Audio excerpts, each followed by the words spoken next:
When you are hybridizing exotic hibiscus, you want to make sure that the pollen is nice and fluffy like it is right here. Here is an example of where the pollen sacs did not fully open, and that pollen is not going to be useful to you. Some of them just stay like that all day. This one looks like it has pollen, but if you look close, you'll see the pollen sacs have not opened yet. So you're wasting your time here, and the pads are down inside of it.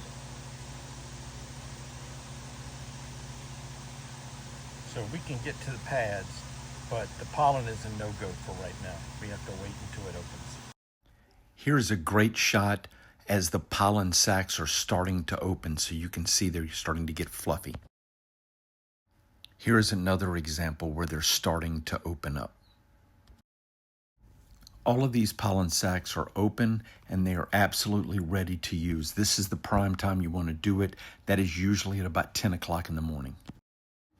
This is a good example of pollen that has dried out. It is unusable. This is one of the reasons why we have problems in the summer, is because it goes from open to dried out in minutes sometimes. And so it makes it very hard to get a good run. One of the ways that you can do it is actually take the flower to the other flower, and you'll take the pollen and put it onto the pads of what is going to be the pod parent. And you can see you want to get pollen all over these pads to give it the best chance to actually make a seed pod. So that's what we've done here, is coat it as much as we can. I would recommend using hemostats like this. It allows you to grab onto the pollen so that you can leave the bloom still attached, and then you can come back and pollinate it. So you just pull the pollen off of it, go to another bloom, and you can just rub it onto the pads of the other bloom, just like we're going to do here. Once again, you're going to cover all of the different pads with it. You only want to put pollen from one plant onto the pads of another one. You do not want to mix them up, because you'll have no idea what the background or the genetics of the seeds are going to be. You can see the pollen actually grasps on to these small hairs on the pod pad.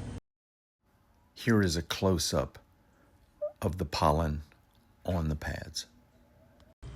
If you have a bloom that has good pollen, but you don't have anything to put it on, you can take Q-tip and you can roll it around on here and pick up a lot of this pollen.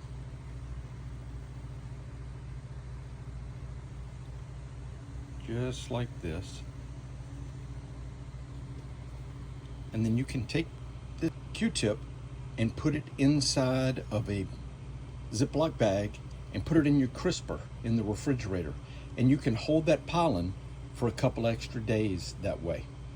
Might be a good idea to kind of mist it a little bit before you apply it, but it allows you to get another couple of days out of the pollen. One thing you might find interesting on this is it has red pollen sacs. Now when it opens, they'll still be yellow, but the sacs themselves are red. You can see a close-up of the little balls of pollen on the pads here. Here is a seed pod that is probably a few days away from maturity. You can see it's tagged. Here are two more. Notice they have different parents. A mature seed pod opening up. Here's a seed pod opening up. It's probably 8 weeks on average that it takes for it to open up. I would not recommend doing this in the heat of the summer. This would be much better in the fall or the spring.